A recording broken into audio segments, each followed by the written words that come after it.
Hi, Mike. Thank you for joining me today. Really excited to have you on board. Well, thanks for having me. I'm excited to be here. I'm glad you reached out, and let's have some fun today. Yeah, absolutely. So you're my first overseas guest. So it's morning for you there, isn't it? It's afternoon here. So what are you, 11 o'clock there? Yeah, yeah. Well, man, I'm even more honored to be your first overseas guest. So thanks for having me. I'm fired up. Ah, brilliant. So to give a brief overview, you're an author, you're in marketing, you've been in law, you've done all kinds of things. But before I start to summarize, perhaps you could tell us a bit about your background and your journey so far, Mike.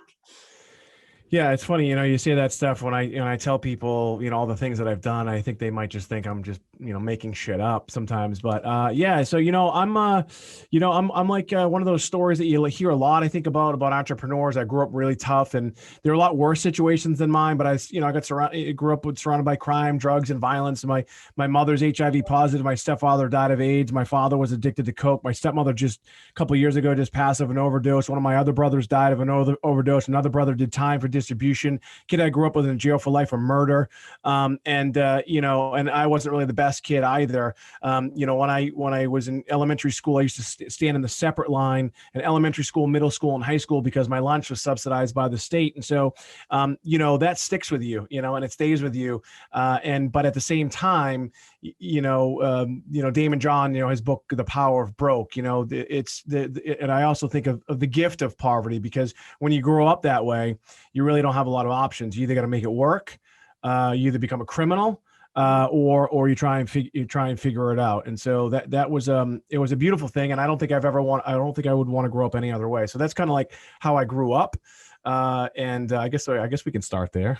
Absolutely, and that's so inspiring. And when I was reading about how you started looking at ways to make money, and you were trying to do it in the honest way, and actually it gave you that drive, that hunger, and it was really interesting to see how you thought that was almost a gift. And I wondered how do you find that when with your upbringing of your own children, you probably feel hard to get the balance because you almost want to give them that same kind of hunger drive, but it's very difficult to replicate that. Yeah, it's a great question. So I have a 15-year-old daughter, and I've been in business now for 12 years on my own, and been an attorney for 17. And so, I've seen peaks and valleys, and a lot of parents, look, right, when you become a parent, there's, you can read all the books, but there's no one really prepares you for it, right? And so, one of the things that I do with my daughter is I include her in all the stuff. She knows about the chaos. She hears it when I lose my cool on the phone or what have you. She knows that, when we're financially strapped or whatever. And some parents would be like, well, I don't know that you should let your kids in on that stuff because it might give them, kind of this uninvited stress. Yeah. But at the same time, I'm not going to, make her, eat state cheese or stuff like that, Yeah. but I do things like, for instance, just recently, and I talked about this in one of my posts.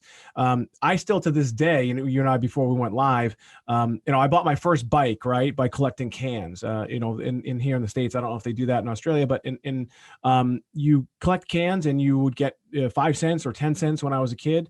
And to this day, I still keep those cans. And so I keep them. And what I do with my daughter is we bring them to the redemption center. And there's two things she can do.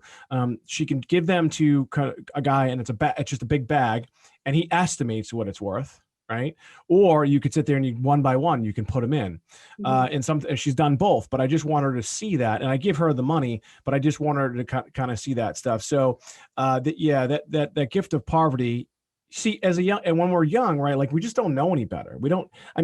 The way I grew up, and like you said, you've read it in my books, I was pretty lucky also because I'm here in my hometown, where I grew up. My office is here. I built a house here. It's one of the, people, when they grow up in a certain area, sometimes they want to leave, but it's a beautiful place, and I don't ever want to leave. But I was also grew up poor, but there was also really kind of uber affluence here as well. Old money, from hundreds of years ago. In fact, Beverly Hills in California was named from a guy from Beverly, Mass. So there's a lot of money around here as well. So I went to elementary school with rich kids, like really rich kids. But the kids that I saw were like the middle-class kids. They had like a 3-bedroom ranch and they might've had a pool. And I was like, those kids are rich, so I was able to kind of see that stuff too. So growing up the way I did, was difficult. But also at the same time, it was, it teaches you to either figure it out, or not. And here's the thing too, is to this day, a lot of the kids that I grew up with, they were either dead in jail, like I mentioned earlier, but the ones that are still around, there's a few of us that have made it, so to speak, and living a successful life, however you want to define that. But there's a lot that are still stuck and they're not doing anything. Yeah, no, absolutely. Because they've almost had everything. And I know how you identified that as a child, you think you need things, but until you actually need the basic things, you don't really know what it is to need things and then appreciate those things. So really interesting. So you managed to start from a young age, growing an appetite for business, for making money, to try and make ends meet, to help your family. And then it was law that you first got into then, wasn't it? That was your first bound. Well, actually, again, it goes back to the childhood. My first, you hear this a lot, right? It's a common theme. I had the paper routes when I was a kid. I shoveled driveways when it snowed here, while other kids were building, snowmen and snow forts. I was shoveling driveways. I had a lemonade stand in the summer, but I did more than that. I had multiple lemonade stands in the summer. When I was 14 years old, I forged my birth certificate to get a job at Chuck E. Cheese's because I was poor.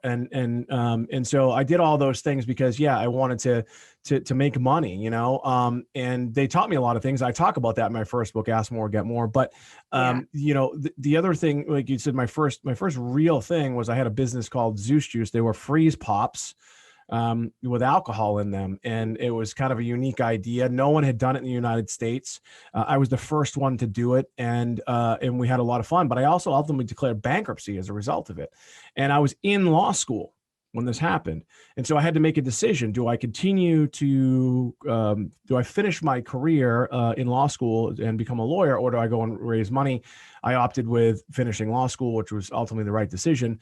But that was kind of my first business. And then my first career, like real career, I guess, was a lawyer. But even right out of college, I sold cars right out of college, which I knew I wanted to go to law school. And, I think it's the same perception all over the world that car salesmen are just, kind of bottom of the barrel. Their perception of them is they're just dirtbags. They're going to scam you, all these other things.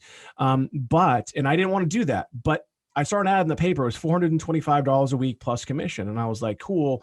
I was still poor, even though I graduated college. I took that job and it was the best thing I ever did because I learned how to sell. Yeah. And, and so many of us don't. We're always selling. All of us are selling, but a lot of us don't realize that we're selling, and a lot of us don't want to sell because, again, the perception that salespeople have.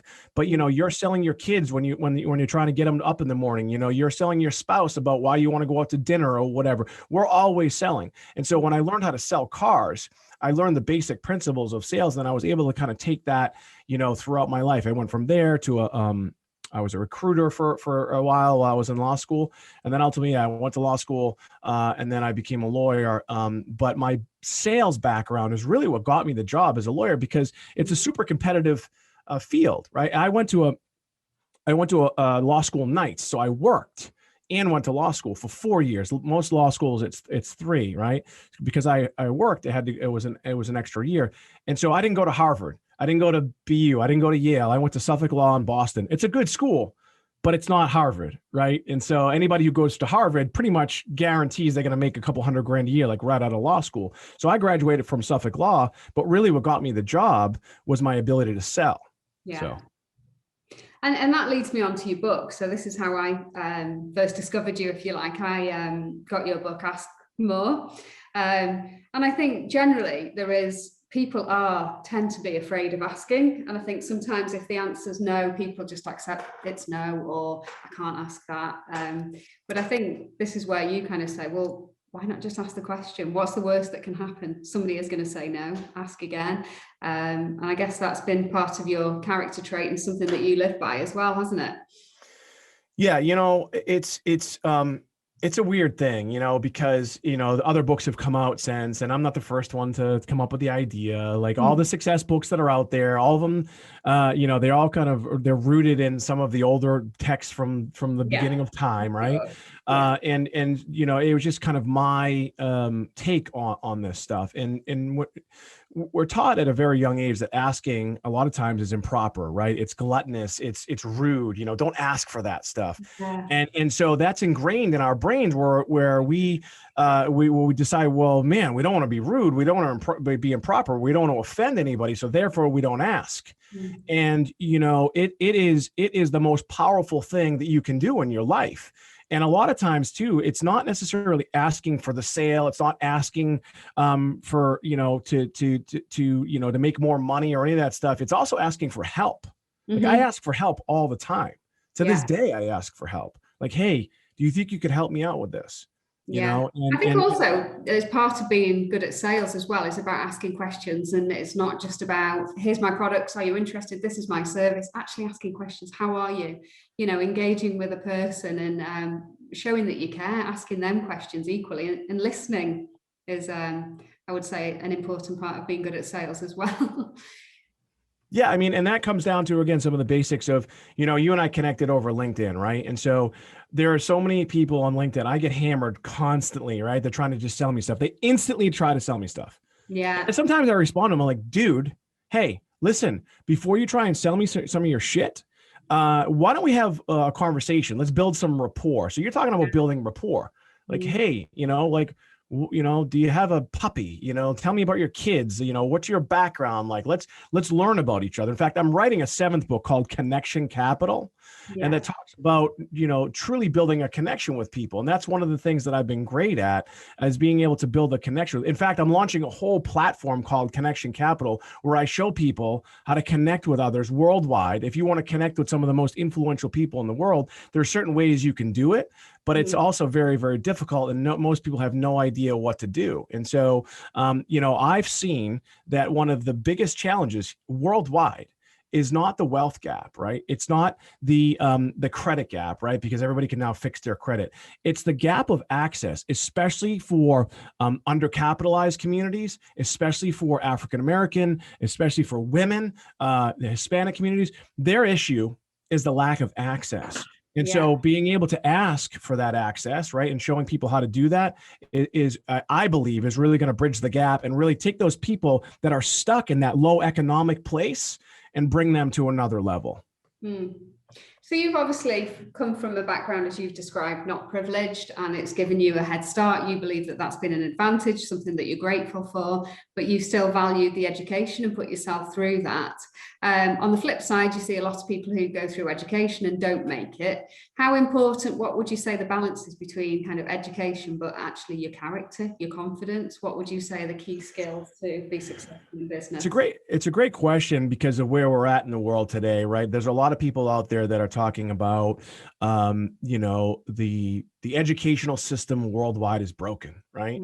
And I think it is. I don't think it's broken. I think it's disconnected. I feel like it's disjointed from reality. And so I still believe there's value in the education, the higher educational system, right? From graduating high school, college, university, you would say over there. And then even higher than that, if you want to get your law degree, or if you want to become a doctor or a CPA, I do believe that there's value there. And especially obviously within those professions. So you're talking, the law, you need to have that law degree, right? Doctors, same thing. And then even like professionals within the accounting space. But just that basic of like, let's go to college for 4 years. I think that there's value there. And I think the difference now between years ago, you can get this, general studies degree, which is a complete waste. When you're at a younger age now, we need to decide as human beings, as 16, 17, 18-year-olds, like, why are we going to college? Like, what's our goal? And you know what? It might, like you said, you might end up doing something completely different. I majored in political science because I knew I wanted to go to law. I didn't know what marketing was. I didn't even know there was such a thing as a marketing degree. And if I did, maybe I probably would have focused on that. I don't know, but that's what I'm. What's that? might have put you off. You might, everything you might have learned might not have been relevant. My life might be completely different. And so I do believe that there's value in that. And your educational training of whatever that is, it may not ultimately be your profession, but that's okay, because the things that you learn in school, discipline, being able to interact with people, right? Being able to essentially just do whatever you want. A lot of times you go off to college, you do whatever you want. No one's really watching you. So if you want to get good grades, it's on you. See, when I went to college, when I actually made it to college, I graduated high school with a 1.9 GPA, which is a C- average. But I was class president, captain of the football team. I'm 46, so we don't need to talk about that stuff anymore. But when I got there, I took it seriously. I was like, okay, I'm here. And my first semester, I had a 2.75, which is like a C+. I was like, all right, cool. So now I know that I can at least hang. And then from there on, I worked hard. So when people were partying on the weekends, I partied on the weekends, but I didn't party every day. On Saturday, I picked Friday or Saturday.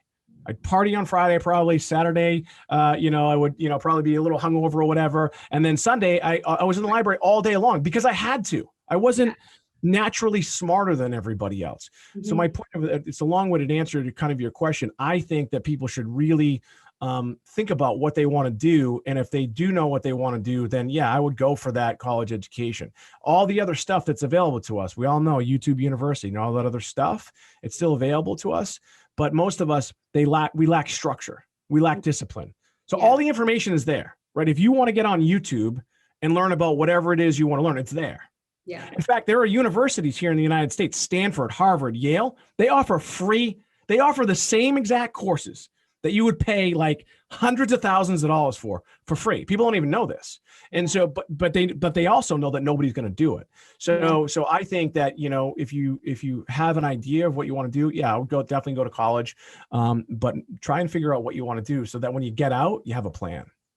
And how important do you think it is? And would you encourage sort of your own children or young people to do the jobs? Like for me, I had a job working as a waitress, and I think that for me was one of the best things I ever did. It taught me to think on my feet. I had to take orders. I had to learn how to interact with people, how to get the right balance.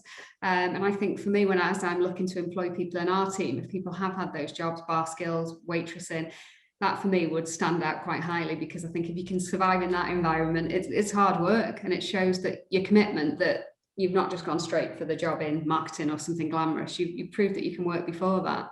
I agree with that 1,000%. When I think about that, I believe being a waiter or waitress is one of the most difficult jobs there is. Absolutely. Because again, like you said, there's all these things going on, right? And sometimes you can't control. Like, so if the kitchen fucks something up, right? They don't blame the chef, they blame you, right? Yeah. So you need to figure out, how do I fix this, right? How do I minimize it from happening? Like, what can I do in the future so that this doesn't happen to me again, right? But there's always going to be that stuff. So you do have to think on your feet. You do have to figure things out, and then also you're selling. Yeah, right? Absolutely. So selling all the time. Yeah. So when you first bring them that menu, right? Here is the specials, right? Hey, would you like a drink? Right. Mm-hmm. So that's selling right then and there. And if you don't do that every single time, you're going to make less money. So I owned a restaurant for a while, and that was one of the things. We had a system, every single time, and we sold beer and wine. Right. And we had milkshakes, right, for kids. Every single time there was a kid there, we offered a milkshake. Every single time we offered beer and wine. Sometimes people are going to say no, but if you don't offer it, you don't know what's going to happen. And then at the end, right? What's at the end? Then it's like, and by the way, at the end, it's not, it's like, at the end, it's not, hey, we have dessert. You want to see it? No, it's, hey, you know what? We have this amazing dessert. We have this cake. Everybody loves it. You should just check it out. I'm going to show it to you. You should check it out. If you want to share it with your family, right? I'm telling you, it's going to be the best cake you're ever going to have. Yeah. People are going to take the cake, even if they don't eat cake. You've sold it to me. Right. And you just made more money. Yeah. And so, and the other thing too about, having employed waitresses and waiters, a lot of times they don't feel good about themselves because they feel like, oh, I'm a waiter, I'm a waitress. Mm-hmm. No, fuck that. Like, that's the best job ever. If you're a waiter or a waitress, like in Boston, New York City, LA, some of these guys are making six figures. Absolutely. I was loaded when I was a waitress. Yeah. And because they're hustling. And Yeah. it's a great profession, but it's also hard. It's hard, but it gives you great skills, confidence, because you do have to take control of situations, and sometimes the customer's not always right, and it's how you deal with it. Yeah, no, totally agree. So I couldn't go without mentioning the last kind of 12, 18 months and the whole COVID and the impact on everything. What are your thoughts then? Obviously, people are starting here in the UK, getting back into offices. Working from home is still a big part of business life, but a lot of people are getting back into offices. I think one of my concerns is being in the creative industry, the impact that has on creativity, working together, people's mental health, the separation between work-life balance, and also as graduates are coming into the industry and it's all about soaking up the environment, being part of it. So for me, the office will never die, but I'd be interested to hear your thoughts on it, what you think the future is. Now, hold on, before I get to that question, I said Australia because you have, to me, sounds like an Australian accent. So hold on. So you're in the UK, we know this, and I know that sometimes people confuse the accent. I do it all the time, but you're not Australian, no? No. Man, I screwed this up. I'm embarrassed. This is live. This is happening live. I'm embarrassed, but that's okay. So we're close. We're closer than I thought. So so yeah. I mean, look, it's like stating the obvious, right? We all had a difficult time when you talk about mental health. I've been, in my first book, Ask More, Get More, that you read, I talked about mental health there. I've been talking about mental health for a long time because look, I was in therapy when I was a kid because I was an angry kid and I didn't really know it. I've been in therapy pretty much throughout my whole life. I'm a practitioner of transcendental meditation. I do a lot of things. I work out all the time. I'm probably not in the best shape of my life right now, but I still, I was at the gym this morning. I still do all that stuff to try and, to work on my own mental health. And so now it's in the forefront because people are really, really struggling. Forget about the financial part. We're really struggling mentally, and so now we're all talking about it, which is a beautiful thing. And it's less of a stigma worldwide, right? Like, okay, yeah, this is a real thing. And I think that, when we talk about happiness, like I own a brand here in the United States, it's called Wicked Happy, right? And I'll just tell you a quick story about it. I spoke at an event called Build Your Empire. And at this event, there are all these young kids pulling up in Rolls's, Bentleys, Ferraris, young kids, right? This is like, I don't know, 5 years ago. And my businesses have gone up and down. And at one point I had almost 200 employees and we're doing 50 million a year in revenue.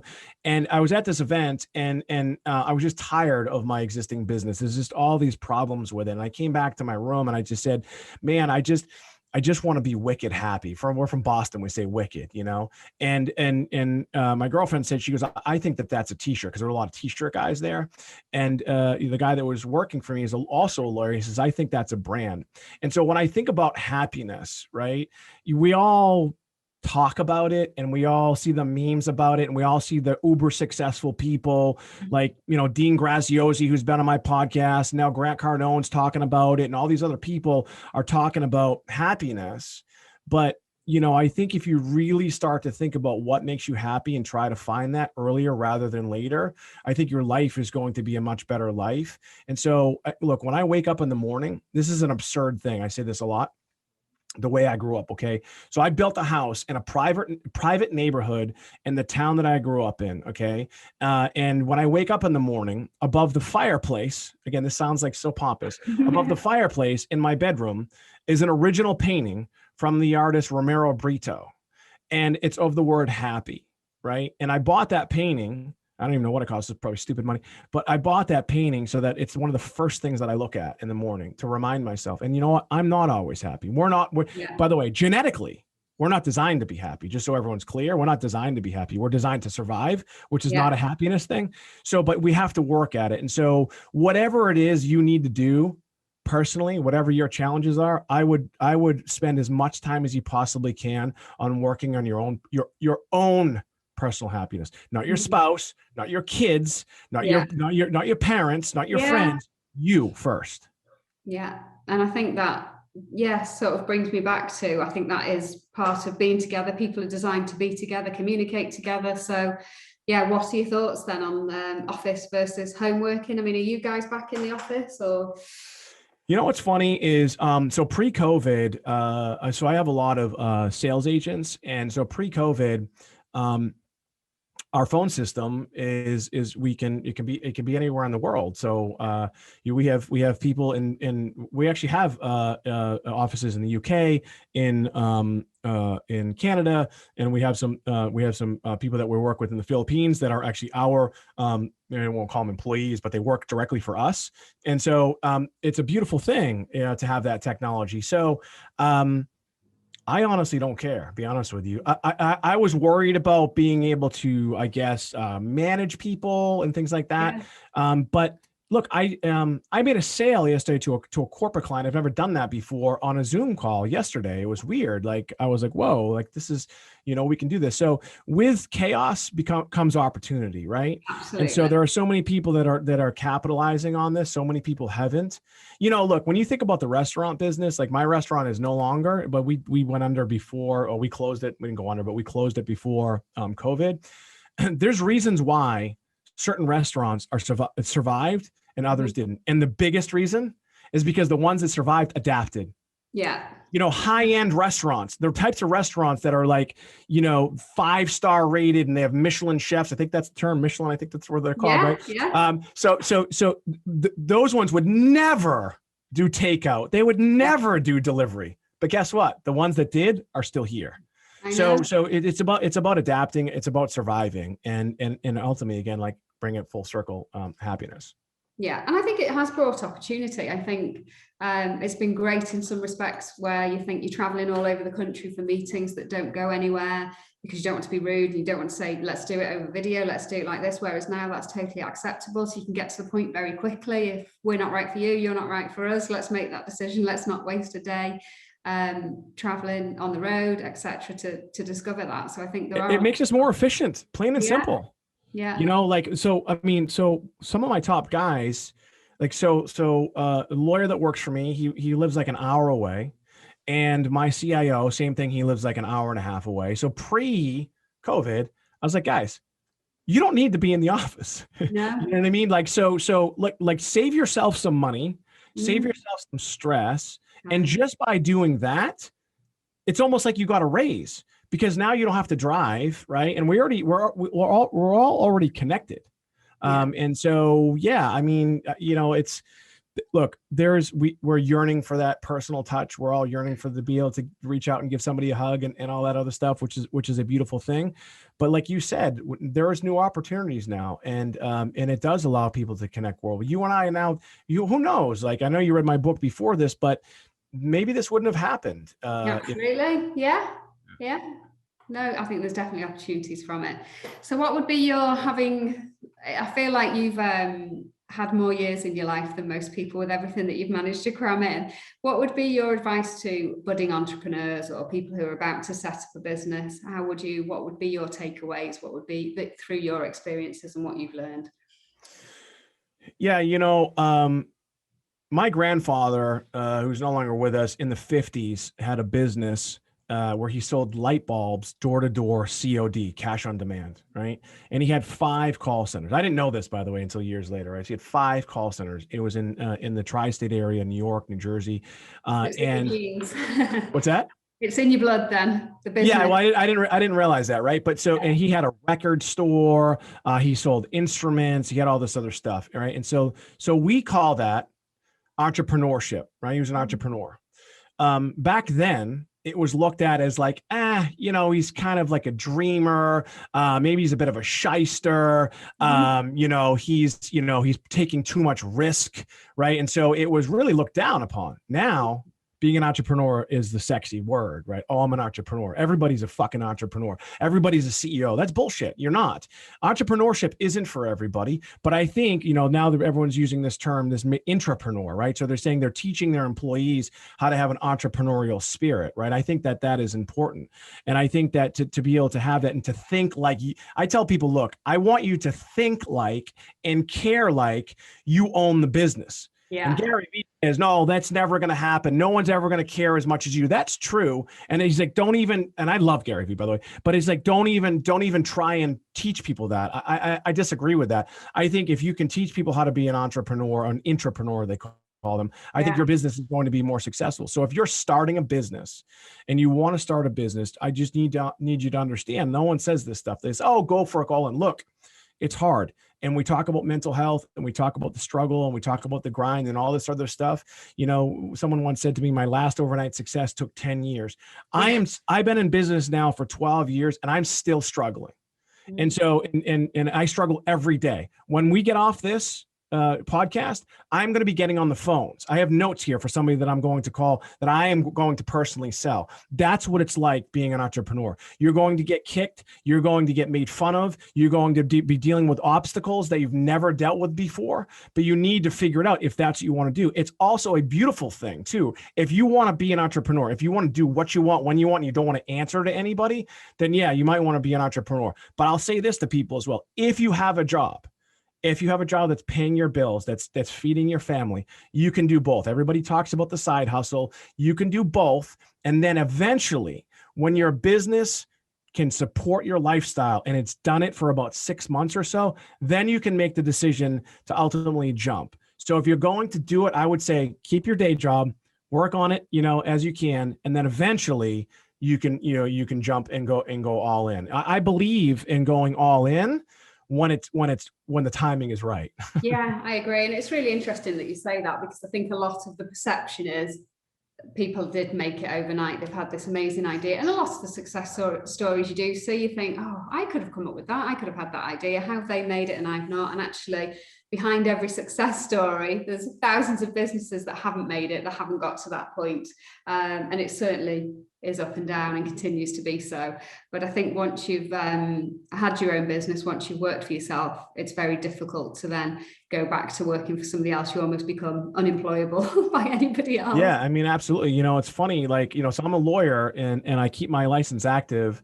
And there are times I'm like, oh man, shit, should I have just practiced law, or should I have gone and worked at a law firm or what have you? Because I could probably actually make a lot more money.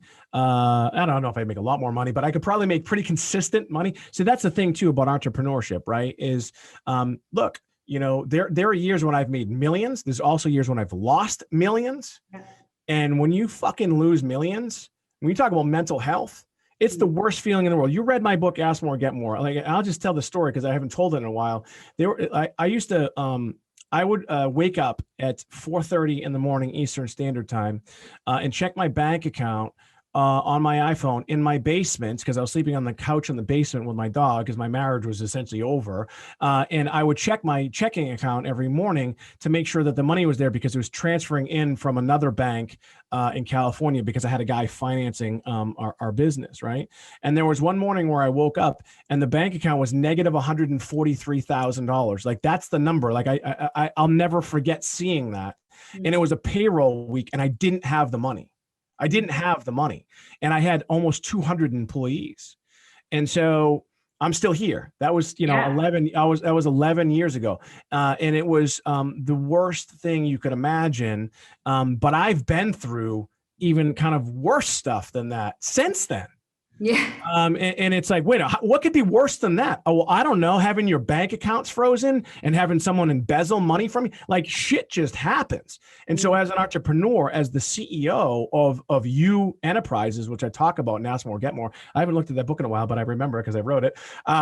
So as the CEO of You Enterprises, you have to figure this stuff out. No one else is going to do it for you. That's the hardest thing. You think you have help, kind of, but at the end of the day, if the shit hits the fan and you're out of money or whatever, you have to figure it out. That's the hardest part about being an entrepreneur. But here's the best part, is you can figure it out. You just need to want to.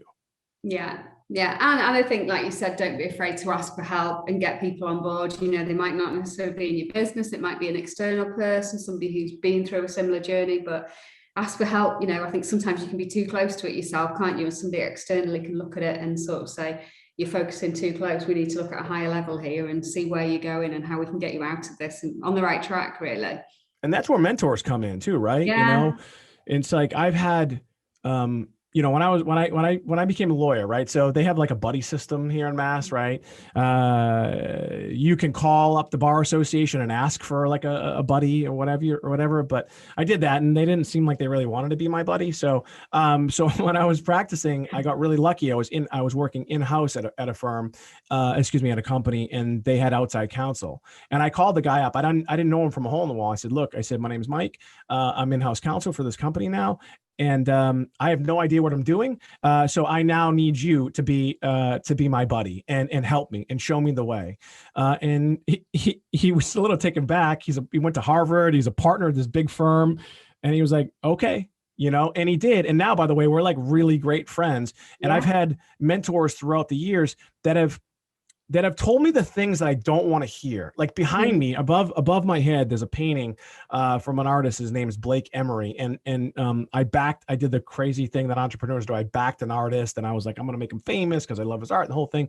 And I launched a vodka called Emery Vodka. I did all these things. And I remember calling my mentor and telling him this stuff. And he said, Mike, how many bottles of the vodka do you have? I said, I don't know. I think we have like 10,000 that are filled, and we have like 60,000 total bottles. In fact, I'm looking at so like, there's one of the bottles right there. Oh, nice. And it's beautiful. We won all sorts of awards and everything.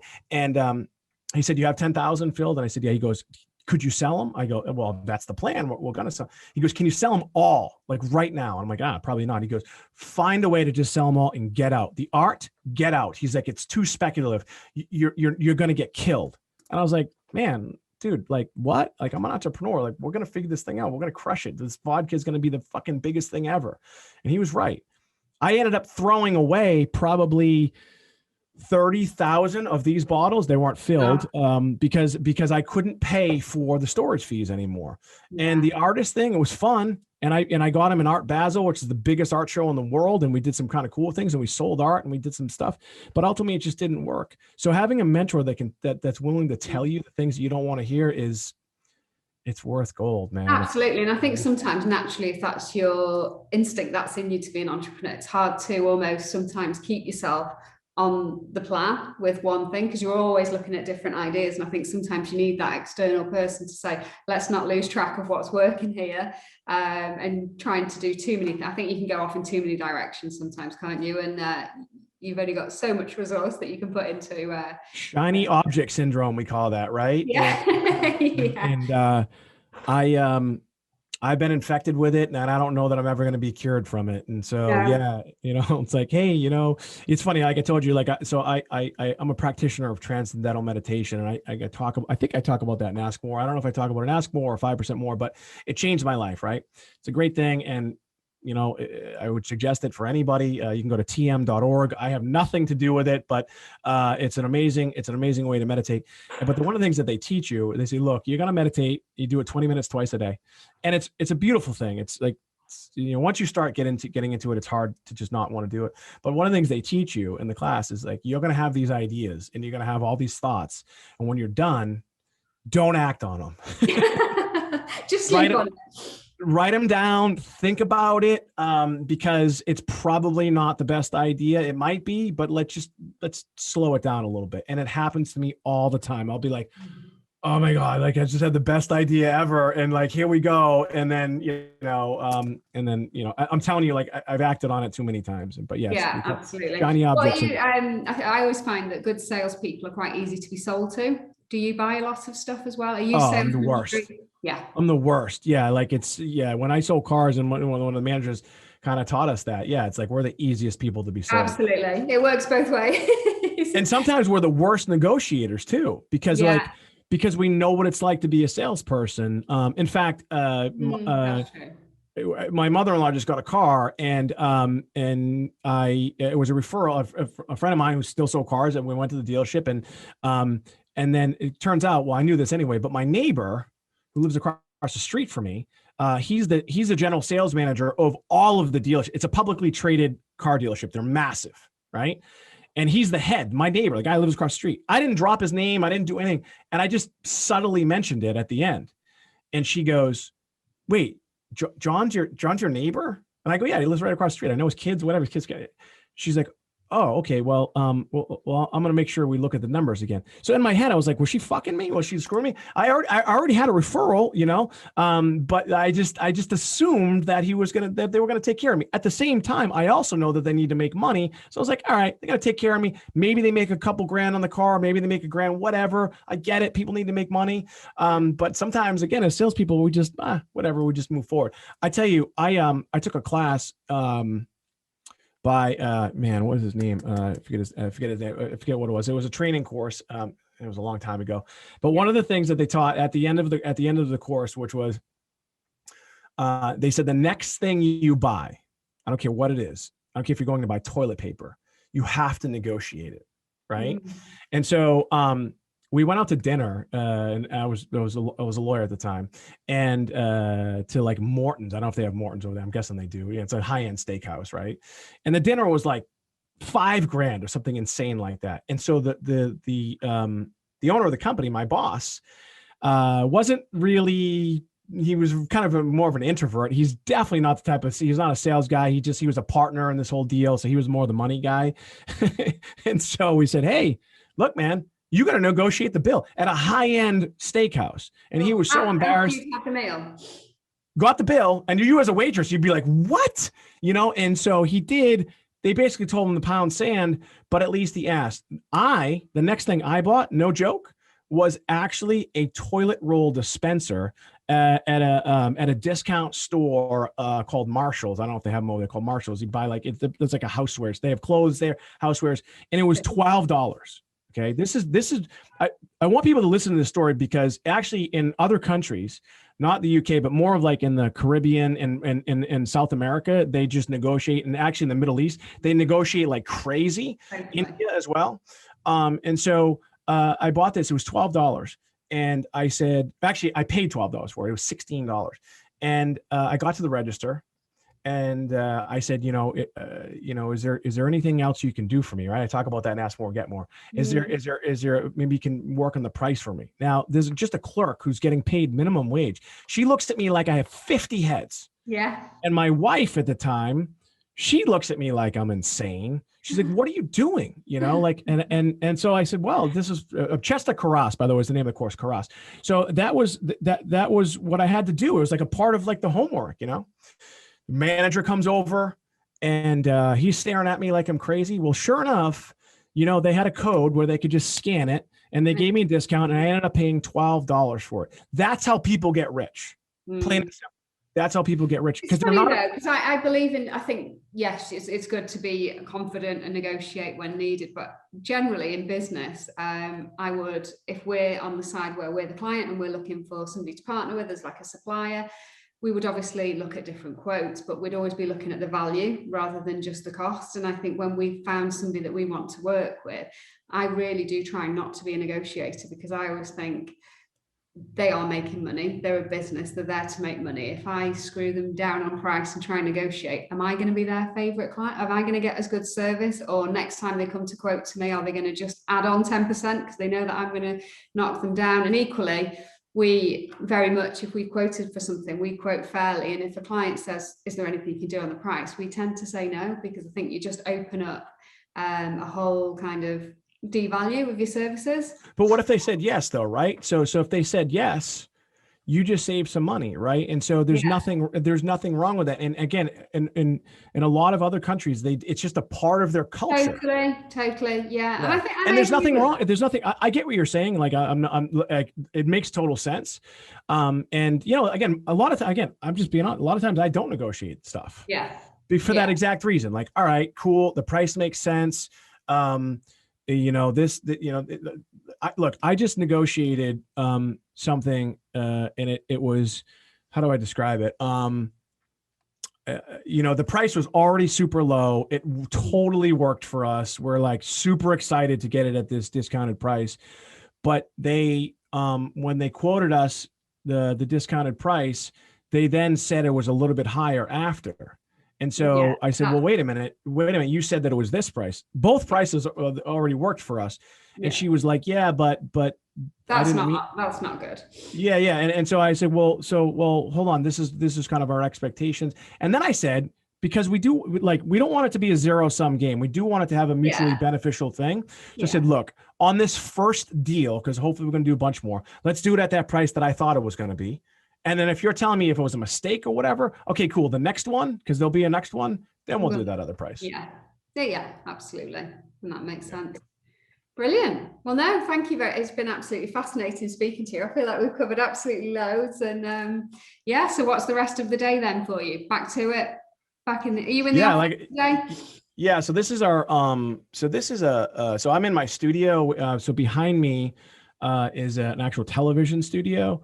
And this was a voiceover room before like podcasts were like a thing. So I've been doing my podcast for 6 years now. And so we built this whole space out and we're like, hey, we should start doing a podcast. And in fact, the mentor of mine told me to do it. So but I'm going to be banging out phone calls, sales calls for one of our businesses that we're doing because it's a new business and I need to make sure that it works. So I'm going to do it myself.